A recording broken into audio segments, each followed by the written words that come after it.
نحمده ونستعينه ونستغفره ونعوذ بالله من شرور أنفسنا وسيئات أعمالنا من يهده الله فلا مضل له ومن يضلل فلا هادي له وأشهد أن لا إله إلا الله وحده لا شريك له وأن محمدًا عبده ورسوله يا أيها الذين آمنوا اتقوا الله حق تقاته ولا تموتن إلا وأنتم مسلمون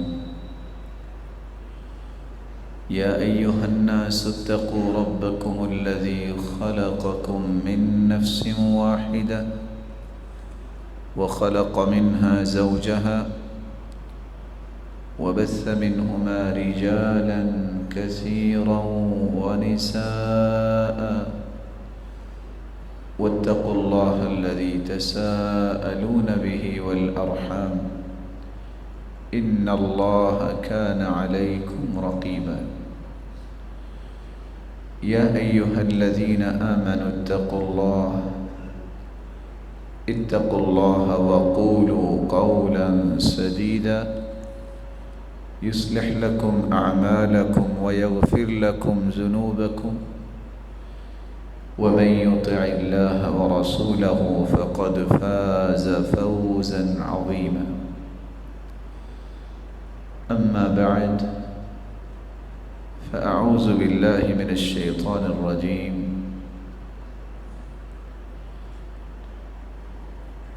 الصابرين والصادقين والقانتين والمنفقين والمستغفرين بالأسحار لائق التکریم سامعین مکرم، اللہ ذوالجلال ہم سب کے خالق و مالک اور رازق ہیں۔ اس قادر مطلق نے انسانیت کی تخلیق کے بعد صحیح راستہ اور غلط راستہ دونوں کے بارے میں نشاندہی کروانے کے لیے 1,24,000 پیغمبروں کو بھجوایا۔ انبیاء علیہ السلام نے جہاں اپنی اپنی قوم و ملت کو سیدھے راستے کی تلقین کی، وہاں برے راستے سے بچانے کی بھی تلقین کی۔ جس نے سیدھا راستہ اختیار کر لیا، اللہ نے اسے اپنا محبوب اور پیارا بنا لیا، اور جس نے برے راستے کو اختیار کیا، اللہ نے اسے رہتی دنیا تک عبرت بنا دیا۔ مالک الملک نے جہاں یہ احسان کیا کہ اچھے اور برے کی تمیز دے دی، وہاں یہ بھی احسان کیا کہ مخلوق کو یہ بات بھی سمجھا دی کہ برا راستہ اختیار کیوں کیا جاتا ہے، اس کی وجوہات بیان کر دی تاکہ انسان اس سے بچ سکے۔ اور اگر لا علمی کی بنیاد پر، جہالت کی بنیاد پر اگر اس نے وہ غلط راستہ اختیار کر لیا تھا، تو اللہ کا یہ بھی احسان ہوا کہ اس راستے سے آئندہ زندگی بچنے اور اس راستے پہ چلتے ہوئے جو گناہ سرزد ہو گئے ان کو پاک صاف کرنے، بلکہ ان کو نیکیوں میں تبدیل کرنے کے طریقے بھی سمجھا دیے۔ اللہ تعالیٰ کے اس احسان عظیم کا اگر ہم شکر ادا کرنا چاہیں تو شاید پوری زندگی اس کا ہی شکر ادا نہیں کر سکتے۔ مالک الملک ہمیں شکر کی توفیق سے نوازے۔ اللہ تعالیٰ کے احسانات میں سے ایک احسان جس کا تذکرہ میں آج پھر سے کرنا چاہتا ہوں، وہ احسان یہ ہے کہ اللہ ذوالجلال نے ہر قسم کی غلطی کوتاہی میں پڑنے والے کو ایک راستہ دیا ہے جس کے ذریعے دوبارہ سے وہ اللہ کا محبوب بن سکتا ہے۔ اور یہ بات دل میں بٹھانی چاہیے کہ اگر کوئی دنیا میں یہ کہتا ہے نا کہ میرے اندر کوئی غلطی ہے ہی نہیں، تو یہ بات کبھی بھی درست نہیں ہوگی۔ کیوں نہیں درست ہوگی؟ کیونکہ حدیث کہہ رہی ہے کل بنی آدم خطاء، آدم علیہ السلام کی ساری اولاد جو ہے وہ کیا ہے؟ وہ خطا کار ہے۔ وخیر الخطائین التواب، لیکن سب سے بہترین وہ ہے جو خطا کر کے، غلطی کر کے اللہ کی طرف لوٹ کے آ جائے، پلٹ کے آ جائے، رجوع کرے، انابت کرے اور سچی توبہ کرے۔ کتنا بڑا احسان ہے، گناہ کیا انسان نے، ایک راستہ دے دیا کہ یوں کر لو گے تو تیرے گناہ کی تمہیں معافی مل جائے۔ یہ ایک الگ بات ہے کہ آج اس خوبصورت دروازے کو بھی لوگوں نے گدلا کر دیا۔ گدلا کیسے کیا؟ عیسائی جو بھی گناہ کرے، جو بھی کچھ کر لے، پادری کے پاس چلا جائے اور اسے چند ڈالر دے دے تو وہ ایک بنا کے شک دے دیتا ہے کہ تیرے گناہ بخشے گئے ہیں۔ اس کو اس طرح گدلا کر دیا گیا کہ گناہ اس نیت سے لوگ کرنے لگ گئے، چلو پہلے گناہ کر لیتے ہیں پھر معافی مانگ لیں گے۔ ارے انسان، تمہیں پتہ ہے کہ تمہیں معافی مانگنے کا موقع بھی ملے گا؟ تم صرف اس لیے گناہ کر رہے ہو کہ بعد میں معافی مانگ لو؟ یہ چیزیں خلاف شریعت ہیں۔ نہ تو دنیا میں کوئی معافی دے سکتا ہے کہ میں کسی کو چند ٹکے دوں، جو چاہے کر لوں اور اس سے جا کے جو ہے وہ معافی کا چیک لے لوں۔ یہ دنیا میں نہیں ہو سکتا۔ معاف کرنے والا العفو واللہ کی ذات۔ اور نہ ہی مجھے اس نظریے سے گناہ کے قریب ہی پھٹکنا چاہیے، چلو معافی تو مانگ ہی لیں گے۔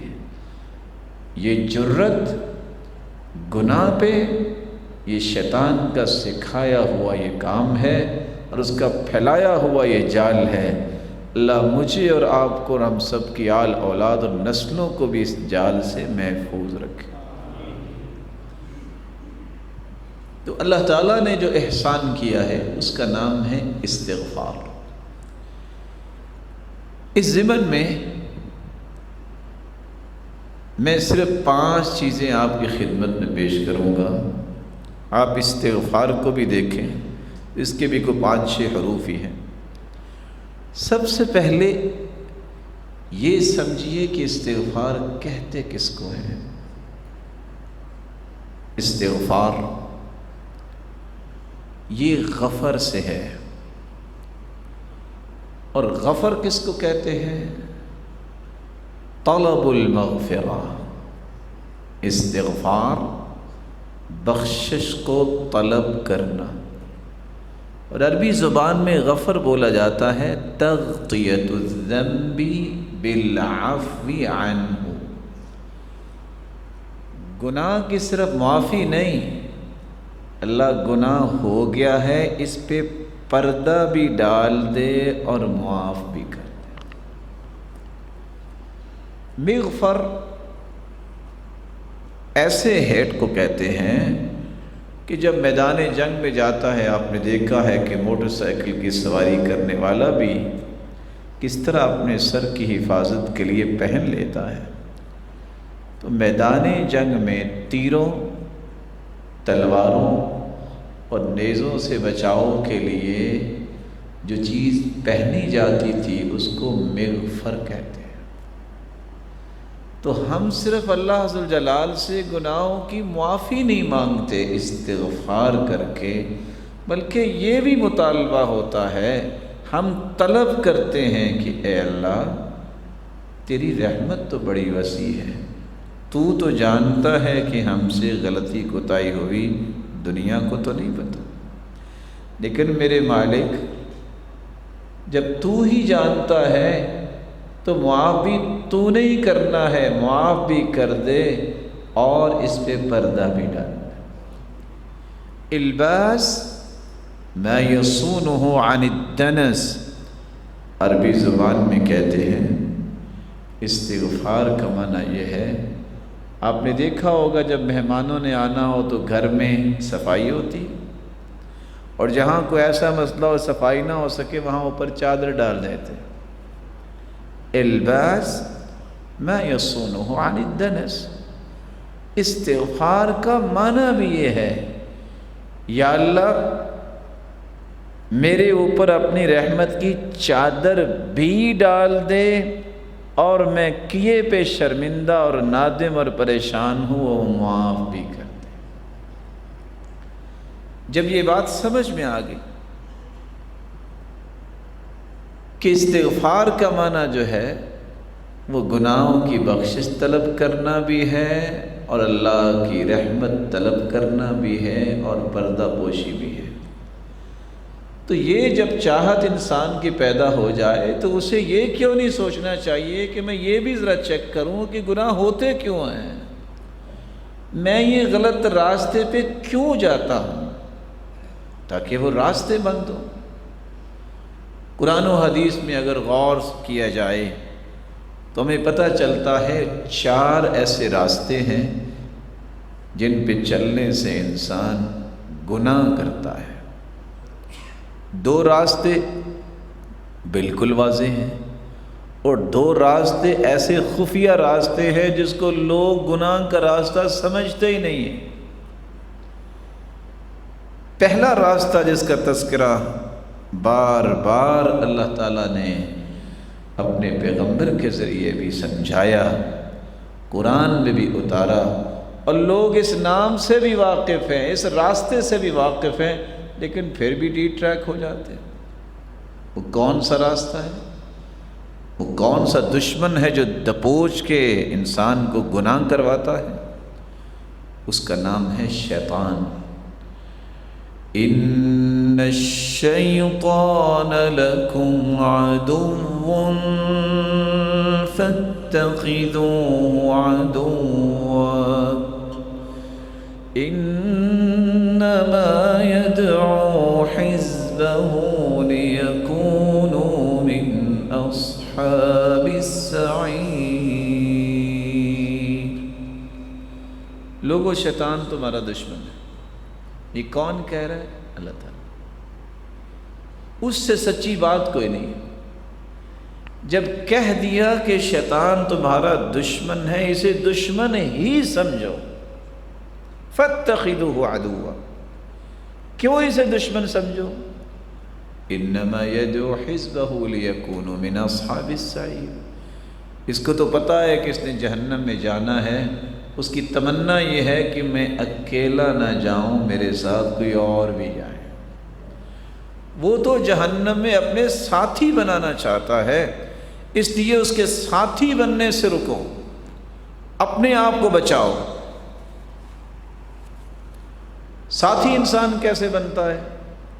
سب سے پہلے آخری سورت بچے کو ہم یاد کرواتے ہیں، بیٹا پڑھو قل اعوذ برب الناس، سب سے پہلے بچپن میں یہ سورت سکھائی جاتی۔ کاش اس سورت کا ترجمہ بھی سکھا دیا جائے۔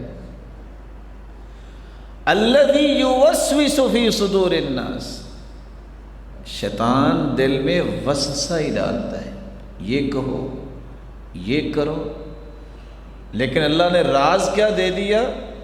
جو بچے کو سب سے پہلی صورت سکھائی جاتی ہے من الجنۃ والناس، شیطان صرف وہی نہیں ہے جس کو ابلیس کہتے ہیں کہ اس کی اولاد آئے گی اور آپ کو وسع ڈالے گی.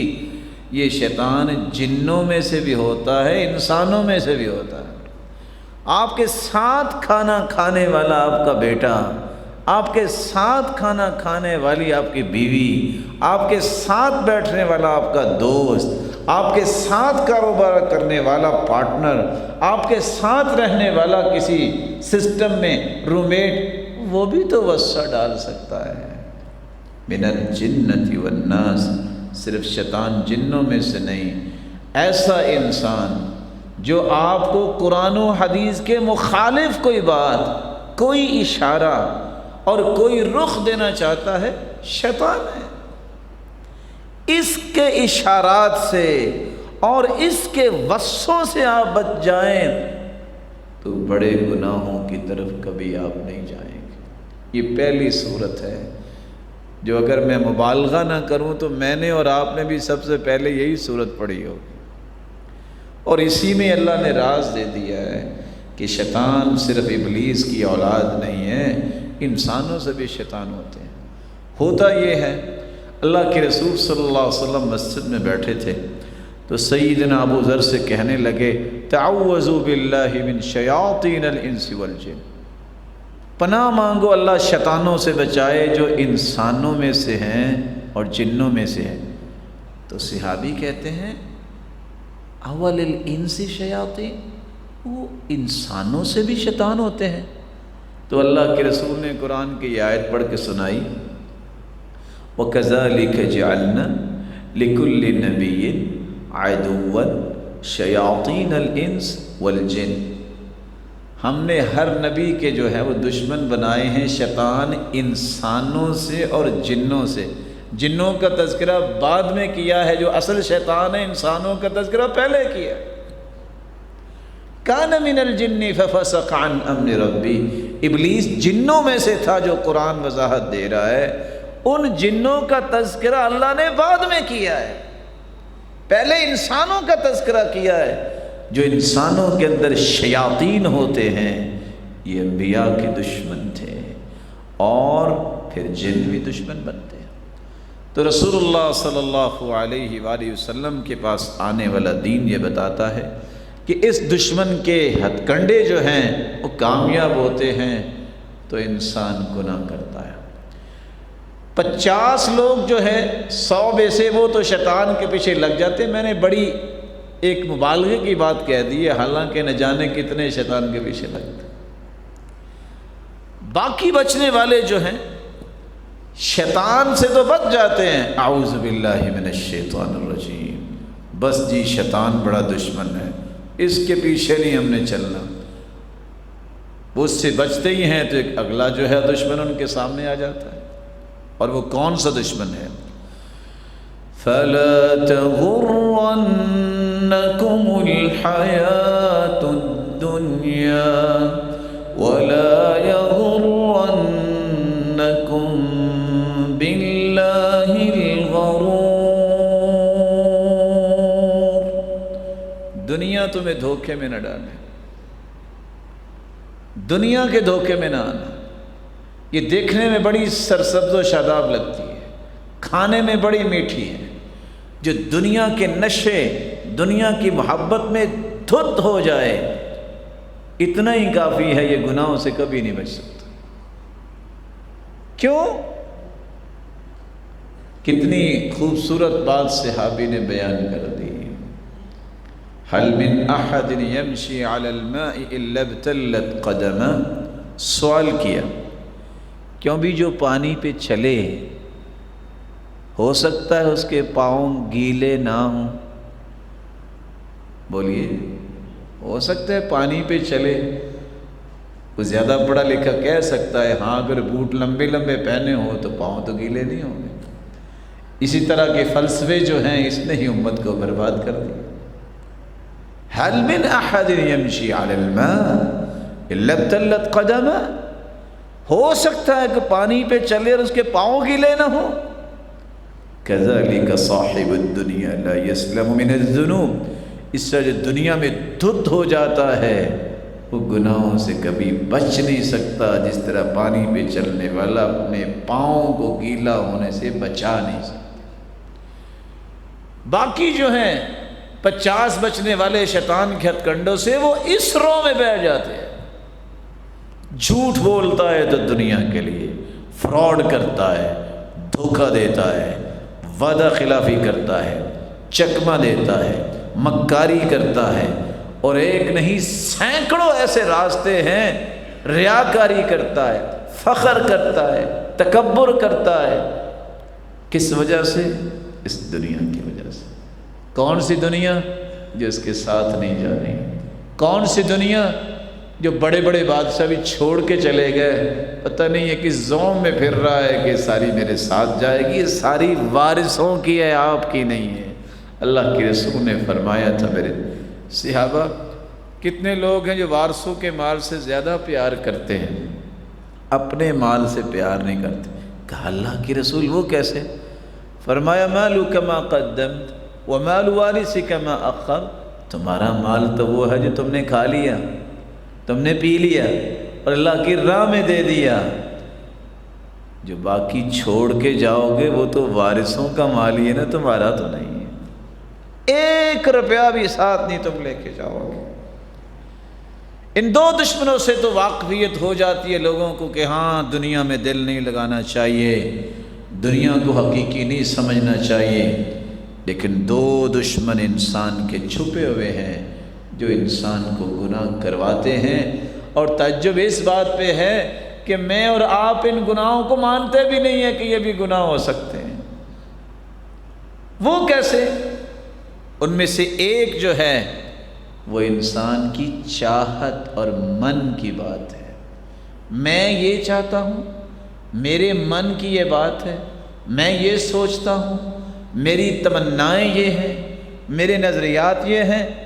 جب میں اپنے من کا غلام بن جاتا ہوں تو میں ساری زندگی گناہ سے نہیں بچ سکتا۔ آپ اس لفظ کو غور سے سن کے سمجھیے کہ شریعت نے کتنی بڑی بات کہہ دی۔ اور لفظ کیا ہے؟ أَفَرَأَيْتَ مَنِ اتَّخَذَ إِلَٰهَهُ هَوَاهُ وَأَضَلَّهُ اللَّهُ عَلَىٰ عِلْمٍ وَخَتَمَ عَلَىٰ سَمْعِهِ وَقَلْبِهِ وَجَعَلَ عَلَىٰ بَصَرِهِ غِشَاوَةً۔ کیا خیال ہے جس نے اپنے من کو اپنا رب بنا لیا، اس کی بات مانی، رب شاہی کو چھوڑ کر من چاہی کی زندگی گزارنا چاہتا ہے۔ بات کیا کہہ دی؟ اگر دنیا جہان کا اس کے پاس علم ہو تب بھی اس کو اللہ گمراہ ہی رکھتے ہیں۔ سوچتا رہا انسان علم ہوگا تو میں گمراہیوں سے بچ جاؤں گا، معرفت ہوگی تو میں برائیوں سے بچ جاؤں گا، پہچان ہوگی تو میں بہت سارے غلط راہوں سے بچ جاؤں گا۔ جب من کا غلام انسان بن جاتا ہے، میں نے ماننی ہے تو اپنے دل کی بات ماننی ہے۔ یہ شخص دنیا جہان کی ڈگریاں اکٹھی کر لے، اللہ اسے اضلہ اللہ علی علم، اللہ اسے گمراہ ہی رکھتے ہیں۔ یہی وجہ ہے کہ آج پی ایچ ڈی کرنے والا بھی جھوٹ بولتا ہے، اس سے بڑی ڈگری پوسٹ اس نے کی ہوئی ہے وہ بھی جھوٹ بولتا ہے۔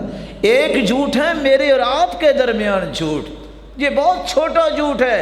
ایک اللہ کے بارے میں جھوٹ بولنا کہ اللہ نے یہ کہا ہے اور قرآن میں بات نہ ہو، ایک حدیث کے بارے میں، اللہ کے رسول کے بارے میں جھوٹ بولنا کہ اللہ کے رسول نے یہ کہا ہے اور اللہ کے رسول سے وہ چیز ثابت نہیں ہے۔ ایک دنیا کو جنت کا راستہ غلط دینا، سبب کیا ہے؟ جب انسان من کی بات کے پیچھے لگتا ہے تو اس کے تمام میت جو ہے وہ ٹوٹ جاتے ہیں۔ کیوں؟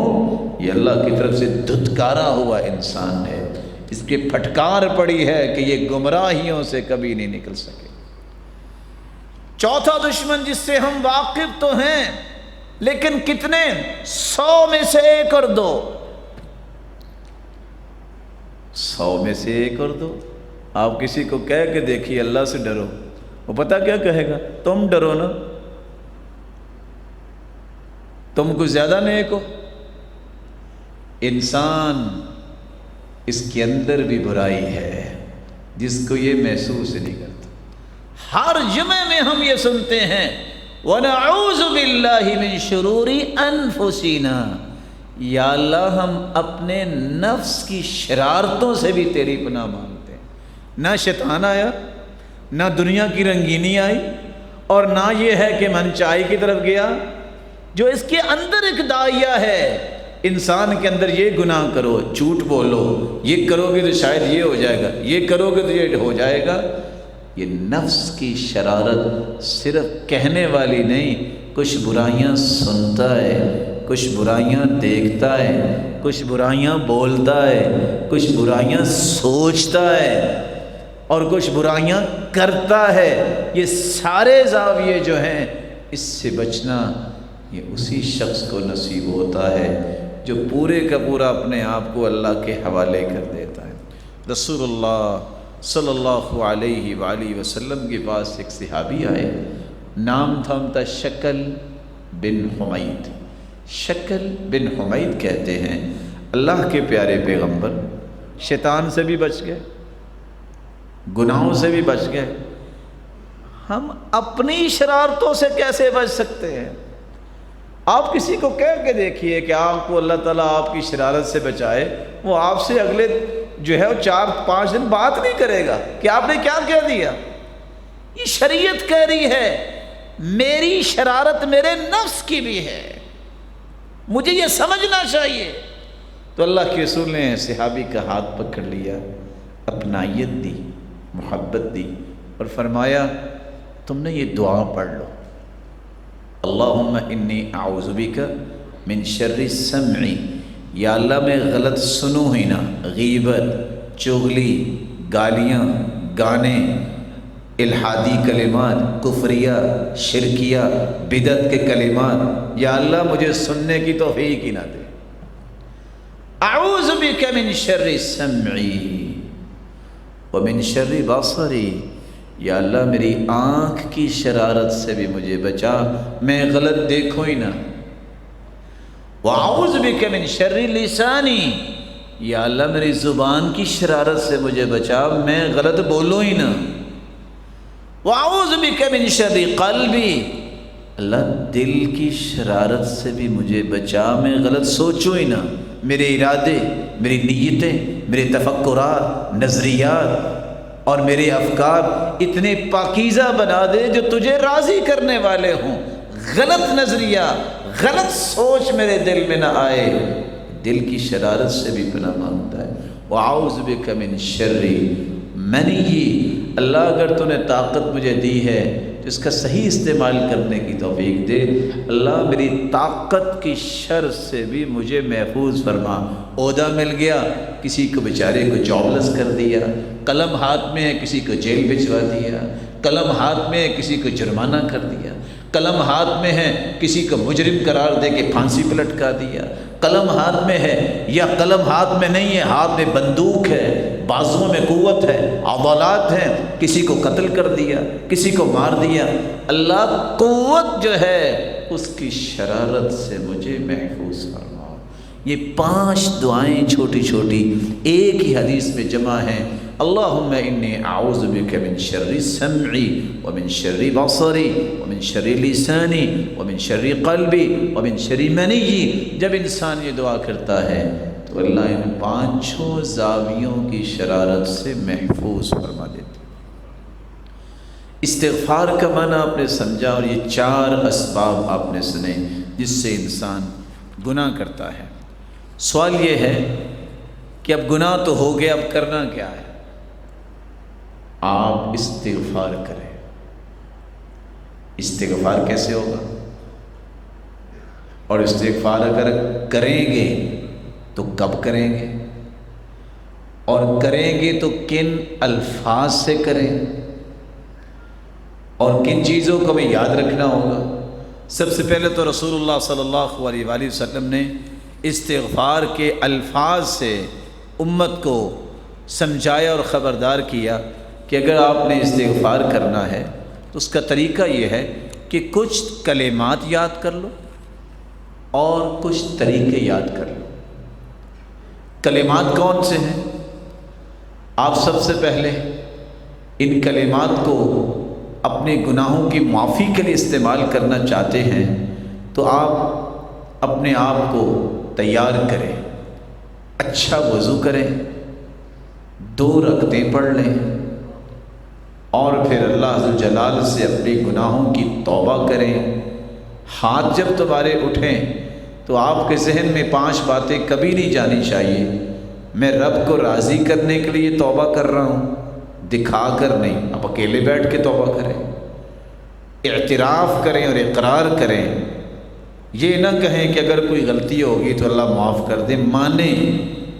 ان العبد اذا اعترف ثم تاب تاب اللہ علیہ، اللہ میں اقرار کرتا ہوں، میں اعتراف کرتا ہوں کہ یہ گناہ مجھ سے ہوا، میں نے کیا، جانتے بوجھتے کیا یا لا علمی میں کیا۔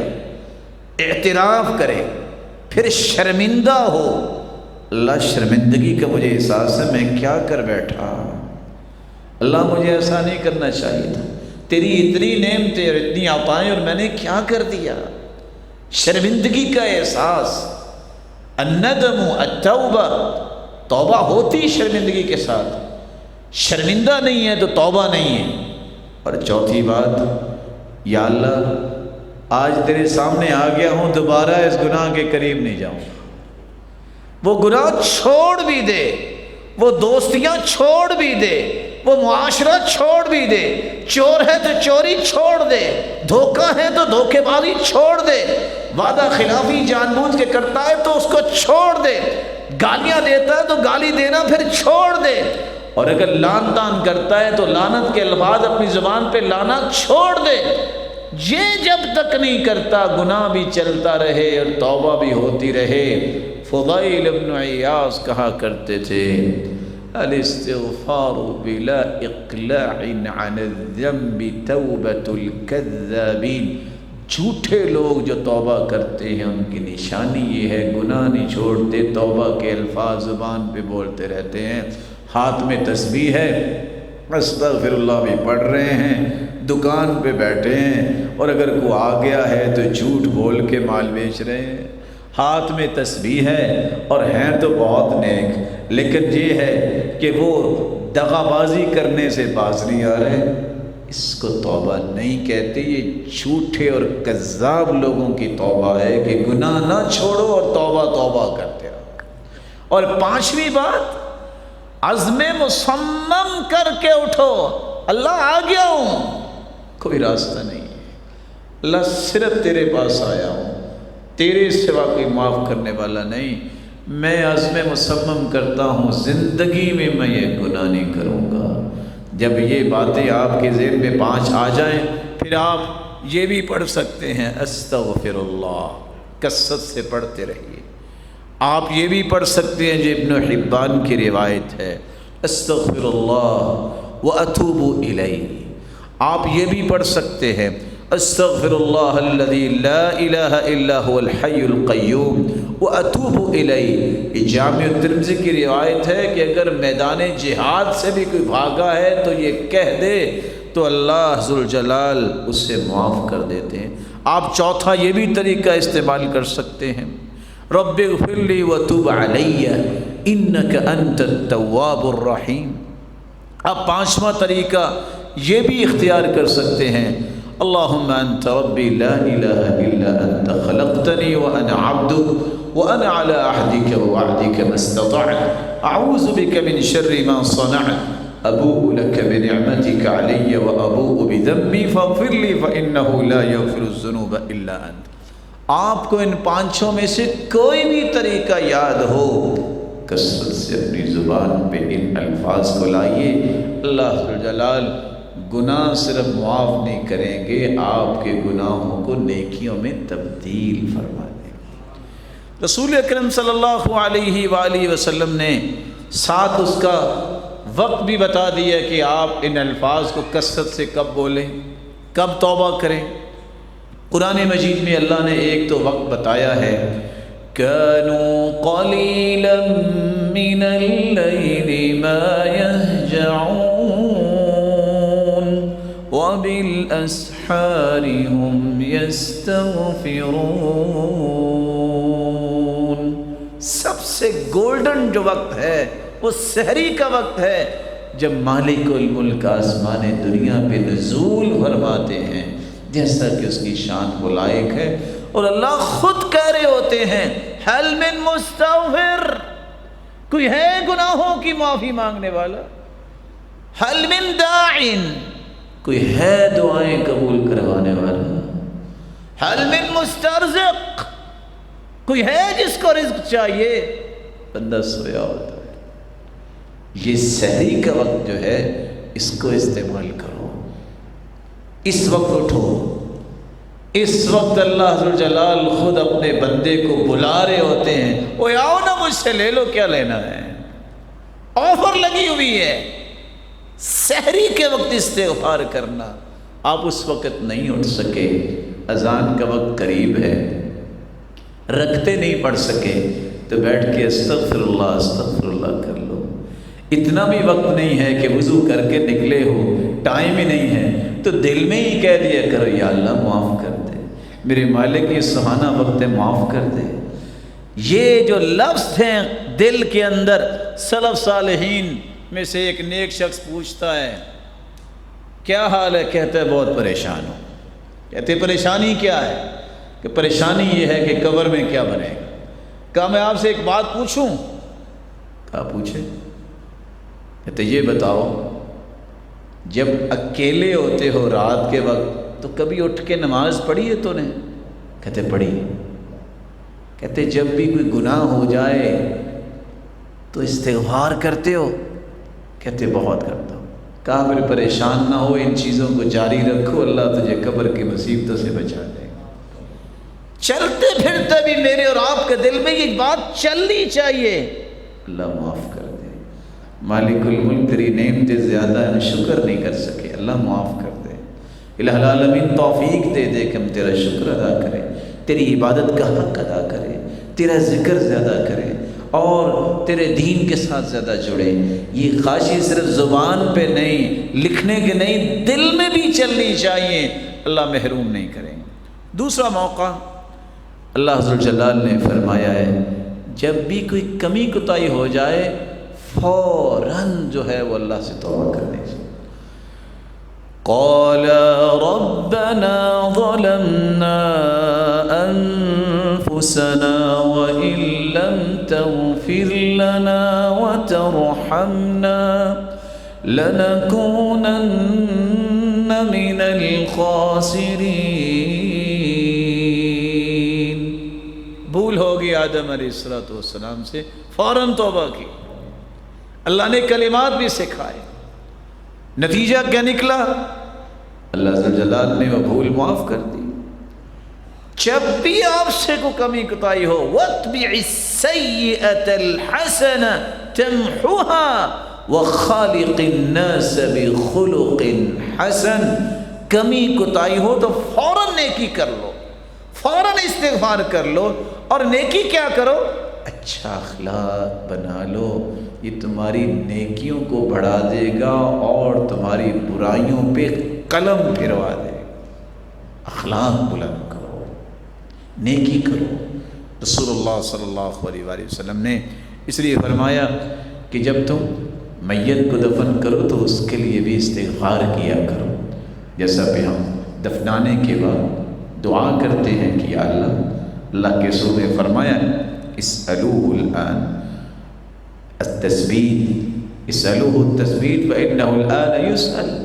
تم دعا کرو کہ یہ ثابت قدمی دکھائے، سوالوں کا جواب صحیح دے سکے، اور اس وقت اس کو سوالات کیے جا رہے ہیں۔ اللہ ذوالجلال دنیا سے جانے والوں کو معاف فرمائے۔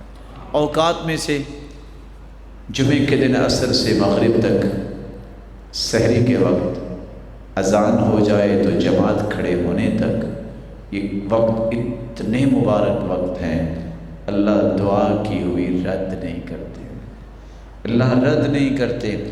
بارش ہو رہی ہو تو بارش میں کھڑے ہو کے دعا کرو، سفر میں ہے تو سفر میں دعا کرو۔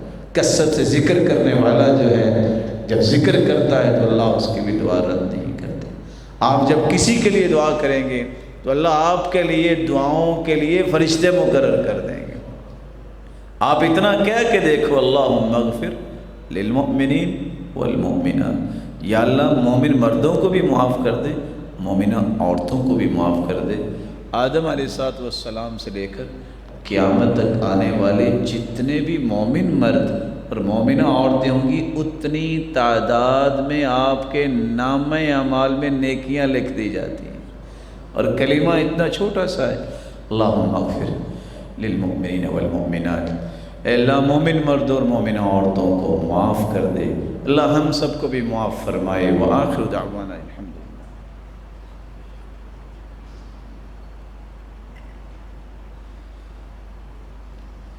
الحمد للہ علی احسانہ والشکر له على توفیقہ وامتنانہ، اما بعد فاعوذ باللہ من الشیطان فإنہ عدو للإنسان۔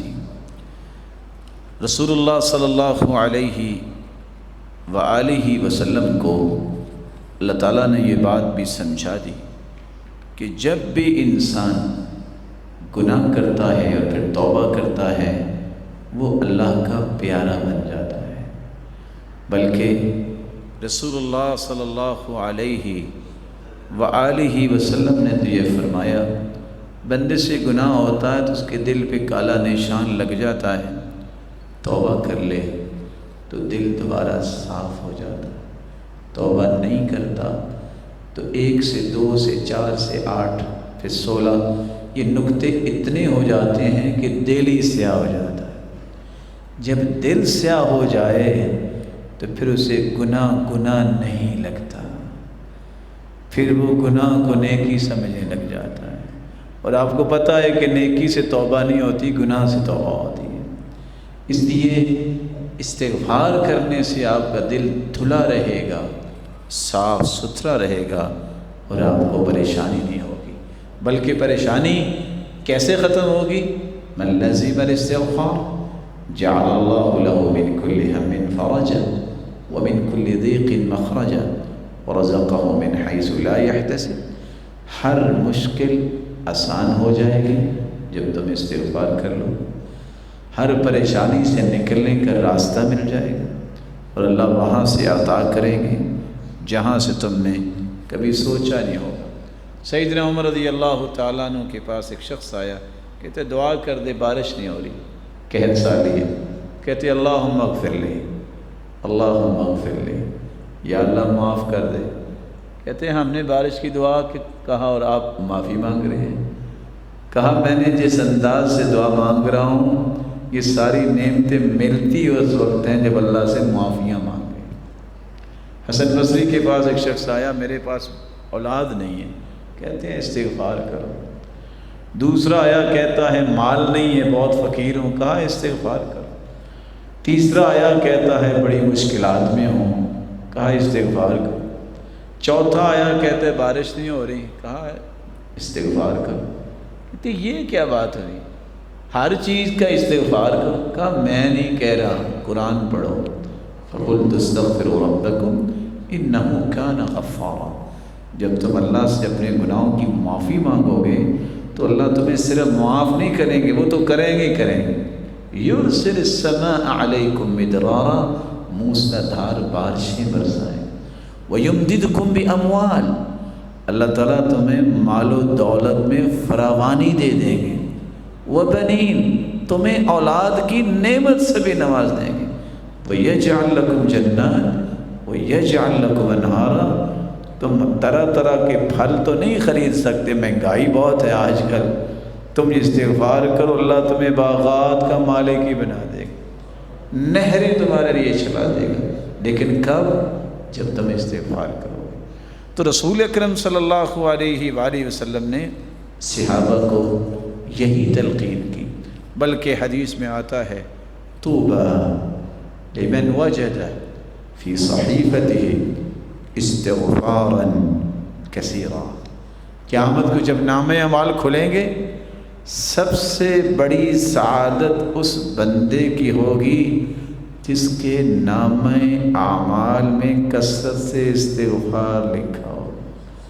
پیپر کھلے ہیں، اس پہ بھی استغفار، اس پہ بھی استغفار، کیونکہ اس کی زبان پہ کثرت سے استغفار ہوگا تو اللہ اس کی صفائی بھی کرتے رہیں گے اور اس کے درجات کو بلند بھی کرتے رہیں گے۔ ایک چھوٹی سی گزارش جو میں آپ کی خدمت میں 3 حدیثوں کی روشنی میں پیش کرنا چاہتا ہوں۔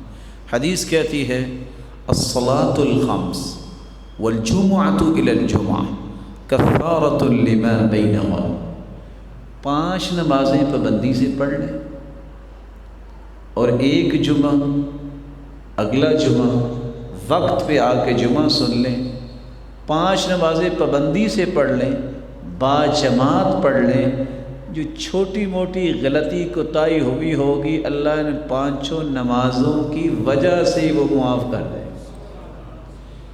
ایک جمعہ آپ نے پڑھا ہے، اگلے جمعے تک جو کمی کوتاہی ہوئی ہے، خطیب کے خطبہ شروع کرنے سے پہلے آئیے، سکون سے خطبہ سنیے، نماز پڑھیے۔ یہ زیادہ سے زیادہ 1-1.5 گھنٹے کا کام ہے، اللہ 8 دنوں کے گناہوں کو معاف کر دیں گے۔ اور رسول اکرم صلی اللہ علیہ وآلہ وسلم نے صحابہ کرام کو یہ بات بھی سمجھائی جو آج مجھے اور آپ کو سمجھنی ہے۔ وہ کیا ہے؟ میں بھی کھانا کھاتا ہوں اور آپ بھی کھانا کھاتے ہیں، اگر کھانا کھانے کے بعد صرف اتنے الفاظ آپ پڑھ لیں، الحمدللہ الذی اطعمنی ھذا الطعام ورزقنیہ من غیر حول منی ولا قوہ، حدیث کہتی ہے جتنے بھی انسان کے گناہ ہیں اللہ انہیں دھو دیتا ہے۔ میں اور آپ روزانہ ہی لباس بدلتے ہیں، صبح اور شام بھی کچھ لوگ 2 بدلتے ہوں گے، آپ صرف لباس بدلتے وقت یہ کہہ دیں الحمدللہ الذی کسانی ھذا ورزقنیہ من غیر حول منی ولا قوہ، میری ضرورت بھی پوری ہو گئی اور میرے گناہوں کو بھی اللہ نے صاف کر دیا۔ یہ طریقے ہیں جس سے آپ اپنے گناہوں کو معاف کروا سکتے ہیں۔ رسول اللہ صلی اللہ علیہ وآلہ وسلم نے فرمایا جو اذان سنے، اذان سننے کے بعد اذان کا جواب بھی دے ساتھ ساتھ، جیسے مؤذن کہہ رہا ہے سوائے حی علی الصلاح حی علی الفلاح کے، وہاں وہ لا حول ولا قوت الا باللہ پڑھے، اس کے بعد درود پڑھ لے۔ اس کے بعد جب وہ یہ کہہ دیتا ہے رضیت باللہ ربا وبالاسلام دینا وبمحمد النبی، اللہ اس کے سارے گناہوں کو معاف کر دیتا۔ رسول اکرم صلی اللہ علیہ وآلہ وسلم نے فرمایا امام جب الضالین کہہ کے آمین کہتا ہے تم بھی آمین کہو۔ کیسے آمین کہو؟ جیسے صحابہ کہتے تھے۔ صحابہ کیسے کہتے تھے؟ جیسے اللہ کے رسول کہتے تھے۔ اللہ کے رسول کیسے کہتے تھے؟ رفع بہا صوتا، اپنی آواز کو بلند کرتے۔ تو جب صحابہ اللہ کے رسول کی آواز سن کے آمین کہتے تو سب صحابہ کی آواز جب بلند ہوتی تو کیا نتیجہ نکلتا؟ ان لمسجد رسول اللہ للجہ، گونج اٹھتی اللہ کے رسول کی مسجد میں۔ فرمایا جب تم آمین کہتے ہو تو فرشتے بھی آمین کہتے ہیں، نتیجتاً جن کی آمین فرشتوں کی آمین کے مطابق ہو گئی، صحیح بخاری کی روایت ہے 780، اللہ اس کے سارے گناہ معاف کر دیتے۔ رسول اکرم صلی اللہ علیہ وآلہ وسلم نے فرمایا رکوع سے جب اٹھو تو یہ کہہ دیا کرو ربنا ولک الحمد حمدا کثیرا طیبا مبارکا فی۔ ہم تو یہ کرتے ہیں نا، اللہ تعالیٰ ہمیں محفوظ فرمائے، کوئی بھولے ہوئے بھائی اٹھے سمیع اللہ سے سیدھا زمین پہ چلے گئے، کھڑے ہی نہیں ہوتے۔ یہ کلمات اتنے مبارک ہیں، رسول اللہ صلی اللہ علیہ وسلم نے فرمایا کہ جو شخص اس طرح الفاظ بول لیتا ہے اللہم ربنا لک الحمد حمدا کثیرا طیبا مبارکا فی، صحیح بخاری کی روایت ہے 796، اللہ اس کے گناہوں کو بھی معاف کر دیتے ہیں، اس کے گناہوں کو بھی معاف کر دیتے ہیں۔ بلکہ رسول اللہ صلی اللہ علیہ وسلم نے فرمایا جو بندہ یہ کہہ دیتا ہے سبحان اللہ لا الہ الا اللہ واللہ اکبر ولا حول ولا قوت الا باللہ، سمندر کی جھاگ جتنے بھی گناہ ہوں تو اللہ اسے معاف کر دیتے ہیں۔ رسول اکرم صلی اللہ علیہ وسلم نے یہ بھی فرمایا کہ سبحان اللہ و بحمدہ 100 مرتبہ کہہ دے اللہ اس کے بھی گناہوں کو معاف کر دیتے ہیں۔ تو اللہ سے دعا ہے اللہ ہر ایک کے گناہوں کو معاف فرمائے۔ لیکن جس بات کی طرف میں توجہ دلانا چاہتا ہوں وہ یہ ہے، آپ میرے بہت ہی محترم بھائی اور بزرگ ہیں، ایک مشورہ دیجیے مجھے، کیا ہم آئندہ سے خطبہ ہی 1 بجے شروع کیا کریں؟ جب آپ نے آنا ہی 1 بجے ہے تو پھر 1 بجے شروع کر دیا کریں اور 1:30 بجے ختم کر دیتے۔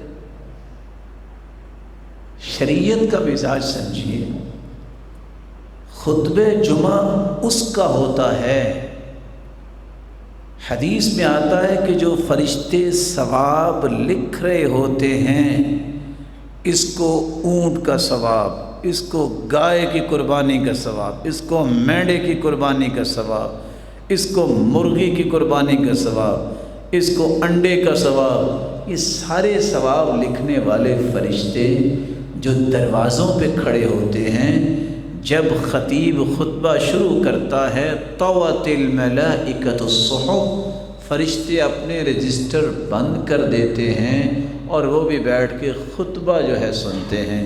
سچ بتائیے، شاید ٹیکنالوجی کا دور ہے تو جو خطبہ شروع ہونے کے بعد آتے ہیں، میرے معزز مکرم محترم تھکے ہوئے ہیں، میرا جی چاہتا ان کو میں دباؤں، اس لیے جلدی نہیں نہ پہنچے، وہ اپنا نام فرشتوں کو کیسے لکھواتے ہیں؟